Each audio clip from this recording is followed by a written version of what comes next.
Salutations everyone, and as you can tell from the title, today's video is going to be a Spooktober spectacular. I don't know if I'm actually going to call it Spooktober, but never mind all that. So, today's video is going to be about haunted houses, but one haunted house in particular. The McAmey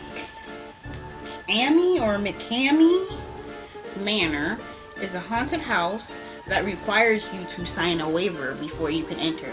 The waiver means that you cannot sue them if you get any psychological or physical trauma during the course of your excursion through this haunted house. So you might be thinking, what are you talking about? Well, at this haunted house, the McAmey Manor, which is located in, let me look at the address real quick. It is in case you were actually interested in going, I'm going to insert the address right here.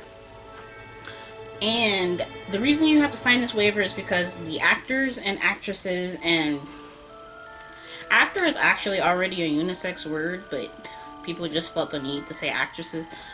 The people playing the spooks and spookers in the haunted house can touch you and tie you up, throw bags over your head, dump water on you, make you eat unknown substances, throw you in small locked areas, cut your hair apparently. So as you can probably tell, there's no way that I'm going to any of that shenanigans other than, you know, all the other reasons that I wouldn't go to that shenanigan fest. Because if you touch me, prepare to catch hands, because you're not just gonna touch me and throw bags on my head and cut my hair. Do you know how long this took to grow? You absolutely are not. I'm not signing anything like that, because unless the waiver says I'm allowed to punch holes in the face, nah, son. Here's what we're not gonna do. So there is a Netflix documentary. I think it's a show called Dark Tourist, but it's an episode 8 of Dark Tourist. Haunters, The Art of the Scare is also another Netflix. So I think it's on a series, and then also it's an independent thing. So I'm going to watch both of those, and then I think I will do a review separately. So I will give you my thoughts on that. It'll give more details, but I'm going to insert some clips or pictures of people that have been through the psychological horror fest. Now me, I'm all about the spooks and the scares and the hauntings, and bring it on. October is my favorite month next to April, because that's my birthday. October is my favorite holiday. I always take it off. Me and my mom are having a party. I always have costumes. I have a closet designated for costumes.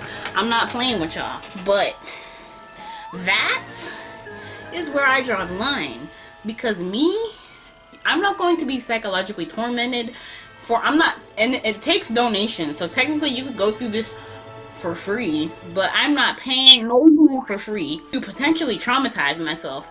And I think you have to be tested by a psychologist or something before you can go through it. Do you have to be tested before you can work there? Because I'm sure there's some people that are really into torture that slip through the cracks, or at least I hope they're not, because that would be horrible. And I'm going to insert some reviews also, because I want to find out if there's anybody that was like, I would totally go again. Because would you really?